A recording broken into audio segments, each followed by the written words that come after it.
All right, welcome to another Fact Friday. This is Moving Home with Charlie. I'm Charlie Lambden, and as you can tell, I'm traveling at the moment, but just wanted to do a quick run through of this week's 5 newly reported facts that I think are the most significant ones insofar as they affect the housing market and people moving home. But also, for those of you who this morning received an email from Rightmove warning you that warning is what I'm about to do, telling you that, hey, 4 reasons you could buy a new build, 4 reasons you should buy a new build, right? Did any of you get that email? And the 4 reasons, none of them are exclusive to new builds. And I also thought that for those of you who got that email and thought, yeah, those are 4 quite good reasons. It's cheap energy bills, that's not exclusive to new builds anymore. No one would chain. Just nothing compelling. But here are 4 reasons not to buy, or to the counter options. 1, quality and snagging issues. Many new builds experience defects such as poor workmanship, misaligned windows, plumbing problems, or structural weaknesses. Surveys indicate that over 93% of new build buyers report snags, ranging from minor issues like paint blemishes to serious concerns like faulty wiring, which can be costly and time-consuming to resolve. So that's reason number 1. Reason number 2, initial depreciation. New build homes often depreciate in value shortly after purchase, with some resold at a loss. E.g., 1 in 8 homes in early 2023 were new builds sold at a loss. This is due to premium price paid for a new property. And actually, just so those of you who are thinking about buying new builds know, the ones that have the biggest premium over non-new builds or used homes are 2-bedroom new builds, 2-bedroom flats or 2-bedroom houses. Those are the ones that have almost a 50% premium over the equivalent non-new build properties. Number 3, construction delays and changes. Buying off-plan or on a new development carries the risk of delays due to economic downturns, planning issues, or construction problems. This can disrupt moving plans and lead to financial uncertainty for buyers. And number 4, limited longevity and sustainability. New builds are often constructed to a 60-year standard. Isn't that appalling? 60 years. You've got houses that were built hundreds of years ago still standing, especially the Victorian houses as well. And they're built like, 60 years. It's pretty shocking, I think. Which may not meet future sustainability requirements or withstand climate-related risks like subsidence and flooding. So there you are, just as ever, wanting to bring some balance to the industry guff. Now, on to the 5 facts of the week. And for those of you who don't want to listen to me rambling, we've got, in no particular order, half of independent store owners consider closing in face of yet more tax rises as the labour destruction of the economy continues. Fact number 2. Those of you who watched my video on Monday night will know this already. Rightmove's July report showed the biggest monthly asking price drop on record. That got lots of headlines. And to be clear, that was the biggest July drop since they've been recording those prices for over 20 years. Not the biggest ever 1-month drop, but still significant. And if you didn't see the video, and if you're watching this in the newsletter, hopefully there's a link to it in the newsletter below from Monday's video. Fact number 3, central London property prices have crashed, reports the Daily Mail. And I just wanted to say congratulations to the media for finally catching up. Got there in the end. But of course, a bit too late now. All the people who needed to be warned that was going to happen needed to know that when they were buying in 2022 and 2023. And now it's a bit late. Number 4, the Renters' Rights Bill passes the 3rd reading. It's in the final stages of becoming law. And I am predicting, not expecting, I expected house prices to slide 35%. I didn't predict it, but I am predicting that when the Renters' Rights Bill, if and when the Renters' Rights Bill becomes law, and it does look like they're doing everything in their power, moving heaven and earth to deliver it, it's going to cause the biggest train wreck of chaos in the rental market in living memory. It's been rushed. It's been not thought through. They haven't listened to experienced people in the industry about how to bring these changes about without too much bad impact. It's got ideology behind it rather than practicality. And whilst there are definitely needs for reform in the rental market, better protections for both good landlords and good tenants are needed. The way they're doing this, I mean, look at the way this government's done everything else so far. It's rushed it and it's been bad and it's backfired. Now imagine them doing something as important as reforming how the rental market works, where no one doing it actually understands how the rental market works. It's going to be awful. The earliest that's going to come in is, I think, next year, 2026, according to Suzanne Smith. And I've linked to her video describing it, explaining it, by the way. Watch that video if you... And you need to know about this, whether you are a tenant or a landlord or a letting agent. You need to be aware what's coming down the track, because it's going to affect everybody. And what you don't want to do is to find out too late and not be ready, because most people make their moving decisions 1 or 2 years ahead. You might be a landlord thinking of buying, you might be a tenant thinking of moving, you might be... Anyone who might be affected needs to know in advance what happens, because if you don't and you make a decision now based on the way the current market works and you don't know what's coming down the track just a year away, you could live to regret it. So make sure, if you are a tenant or a landlord or a letting agent, that you are watching what's planned to come down the tracks for the rentals right. If you're thinking, oh, I'll just wait till it happens and figure it out then, you're going to get caught out. Just like people who didn't listen to me about house prices 2 years ago. Right. Fact number 5. A high-profile veteran estate agent. He won't like me calling him a veteran, but he is. I mean that in the best possible way. Simon Bradbury, who used to be an owner of a very high-profile and highly regarded estate agency. He's now an agent and a consultant to other agents. And he wrote an article on why he thinks... Well, he says winter is coming for the housing market. And he thinks both transaction volumes and prices are going to fall. And he's got even more experience in this industry than I have, and he's someone that I listen to. The link to his article is in the description below, but I just thought you might like to read what a highly respected, very experienced industry estate agent figure is telling other agents about what's happening in the market. So that's fact number 5.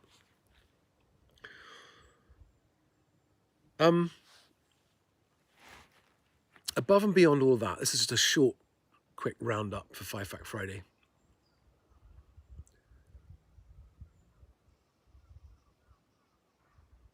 The negative news on the economy just doesn't stop coming. And there'll be people watching and say, oh, but Charlie, why haven't you talked about retail sales that were announced this morning be up on last year?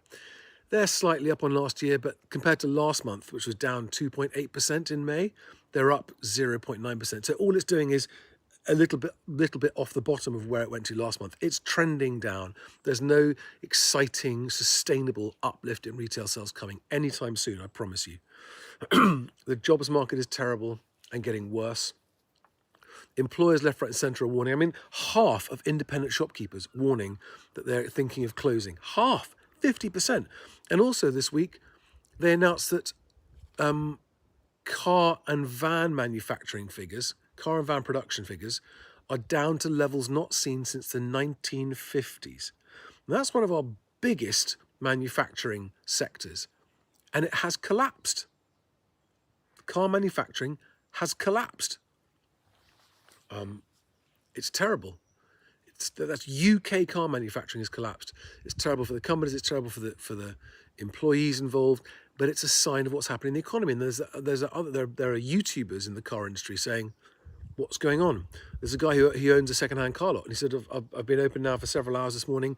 Normally would have had 10 people drop by now. Not one single person. I saw another video about a classic car auction where there were utterly stunning cars going for peanuts. One that I wish I bought myself. There was a 1990s Mercedes 320 SL, beautiful, dark blue with that beige leather, that lovely convertible with the hard top that goes with it as well. It went for £2,000.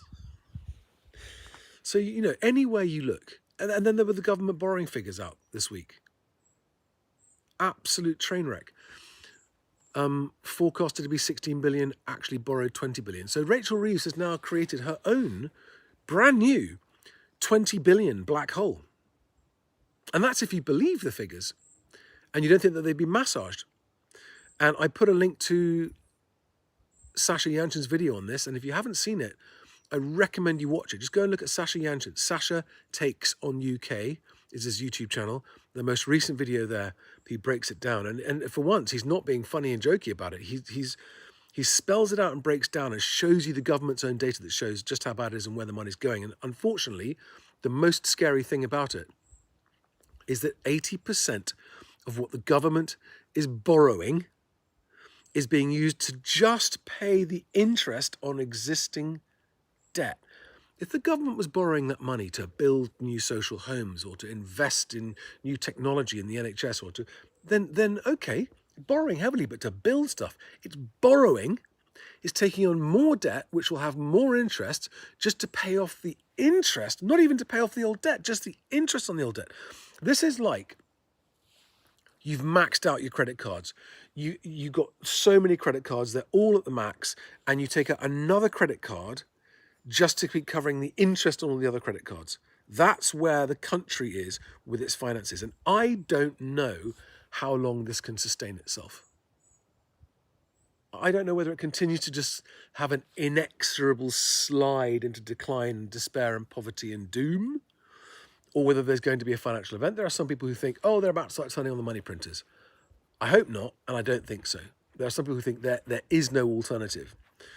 There are some people who think that the IMF is going to have to bail out the UK. And there are some people who think that that's a planned and intended move, and it's going to bring about, it's going to herald the introduction of digital currency, central bank digital currency. But the Bank of England also put out a story this week saying that they've had the feedback on digital currency has been very negative, and apparently they're rethinking it based on the feedback from the public, which, again, make of that what you will. I mean, there's so much. I'm supposed to be on family holiday this week, and I really haven't had a chance to be on family holiday. There's so much going on. All of which is to say, for those of you watching, well, Charlie, what does that mean? What do we do? It means if you're buying a home because you want to live in a home, do so taking all of this into account. Is the downturn in the economy likely to affect your job in the future? If so, does that make you want to own a home more or less? For some people, it'll be, actually, I want to get a home while I can still get a mortgage, because otherwise, if I lose my job, I can't get a mortgage and I haven't got a home forever. At least if I get a mortgage and get a home and then I lose my job, I'll rent out a room, or I'll find a way, or open an OnlyFans page, whatever it might be. You know, people will go to whatever length to keep their home.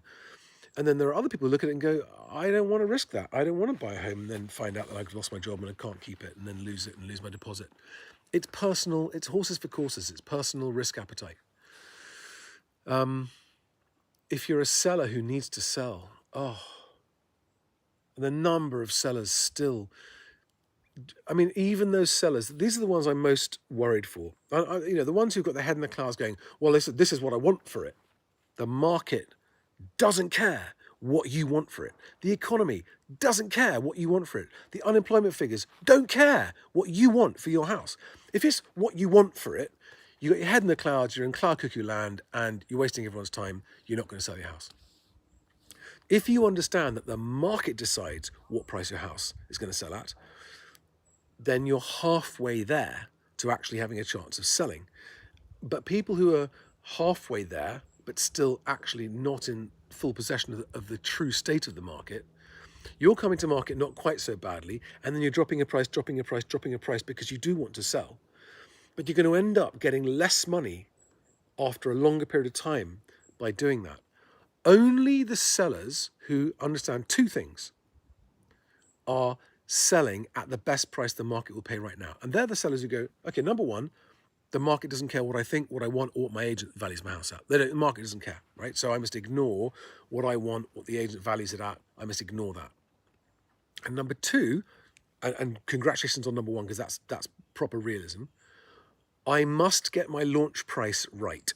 If I get my launch price right, then even though the economy is bad and the housing market's stagnating, the buyers who are out there will all come around to my house, and they'll want to buy it because I'm a sensible seller accepting market value. And they'll compete against each other, and I will get it sold quickly at whatever the best price the market is. And the best way to achieve that is to make sure you choose your agent like your future depends on it. And say to your agent, please, don't overvalue my house. I'm sick of my house being overvalued. I'm sick of hearing about people's houses being overvalued. Please tell me what I need to do to make sure I get competing buyers. What do you do to get competing buyers?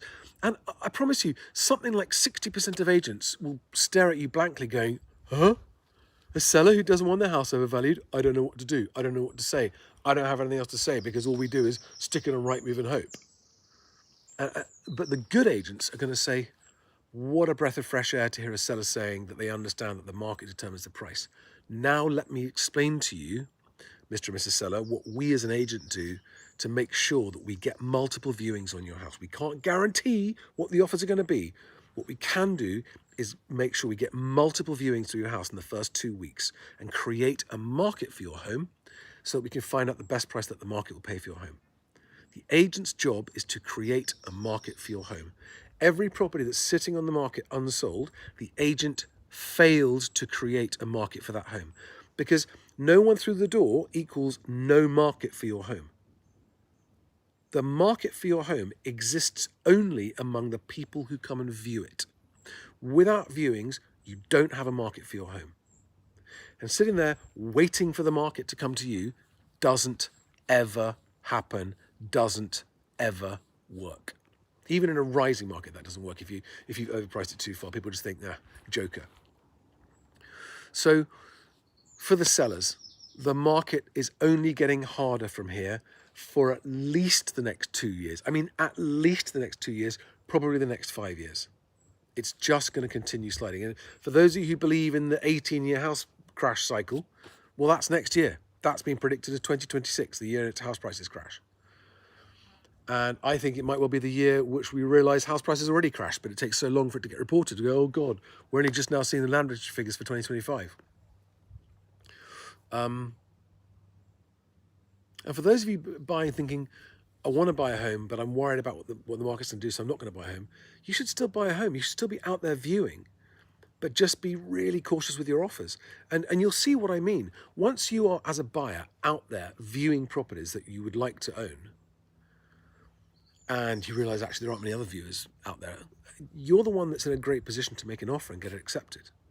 In other words, despite the economic gloom that's out there and getting worse, I mean, Rachel Reeves is going to raise taxes the next budget in October, no matter what happens. It's an almost mathematical certainty, provided she's still in post. Who knows if that's going to be the case? I mean, she'll have to be, otherwise Keir Starmer would have to resign as well, because he said that she will be. But yeah, just keep viewing. If you're a buyer, keep viewing. You don't have to go out viewing with an obligation to offer, but view places that you'd like, and view places that have been on the market at too high a price for too long. If the agent will give you a viewing, make your offer. I got a message just this morning. I haven't got it here. From someone saying they just had their offer accepted. They'd done as I'd advised. They'd been out there viewing. They'd seen a property they liked. They put in an offer that was well below the asking price. And the agent said, no, the seller's not even going to consider that anything below asking price. Sorry. And this buyer, who followed my advice, said that's our first and final offer. Sorry, that's it, and walked away. A few weeks later, agent rings up. Can you do any better than that offer? No. Okay, the seller accepts your offer. So this is why I say you need patience. Okay, patience, persistence, and preparedness. They went in with an offer which was well prepared. Here's my proof of deposit funds that have been authorised and approved by my conveyancer. Here's the conveyancer I'm using. Here's my mortgage and principal. We can move very, very quickly. Here's my first and final offer. It's that or nothing. It's yes or no.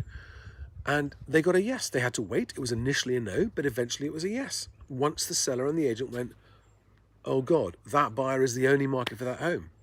So this is why I say, don't wait to buy. If you want a home, right? If owning a home that you can live in is your priority, ignoring finances, right? You want to live in a home that you own, don't wait. as long as you follow my guidance, you can get a home at a bargain price now if you've got the patience, the persistence to keep viewing, and you're properly prepared. All right? I'm rambling now, but I just want to help those of you who need to move and want to move. I want to help sellers sell. I want to help buyers buy. I want to help transactions. I want to help agents do more transactions. I want to help the really good agents just walk away from that section of the market, which is sellers with their head in the clouds. I want people to ignore the overvaluing that's happening. Oh, God, fucking Savills yesterday putting out that stupid press release. Oh, we're expecting house prices to surge by 2029. Oh, but we've just revised our forecast for this year down by 75%. But you can still believe our long-term forecast, even though we got our short-term forecast that badly wrong. We can believe our long-term. It makes me so cross. Because why? You don't need to pump house prices. It doesn't help sales, you absolute buffoons. Honestly, how thick must you be to realise the buyers are there, but it's because prices are too high that they're not buying. And you're like, hey, prices are going to go up. It's like saying, hey, we're going to sell less houses. So stupid. And Savills is supposed to be better than that.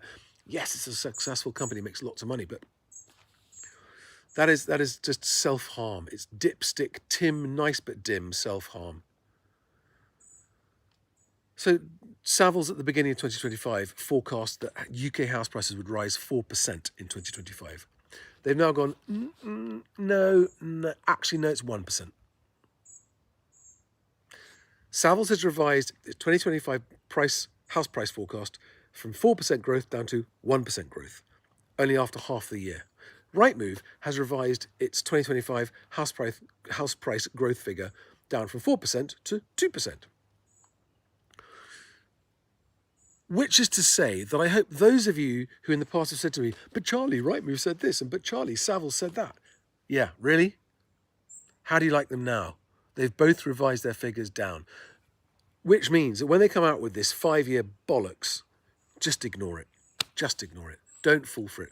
Let the gullible sellers go, oh, and the gullible buyers. There are buyers out there who go, oh, Savills says house prices are going to shoot to the moon and, they're really good estate agents. They must know what's going to happen. Of course they don't. Nobody knows.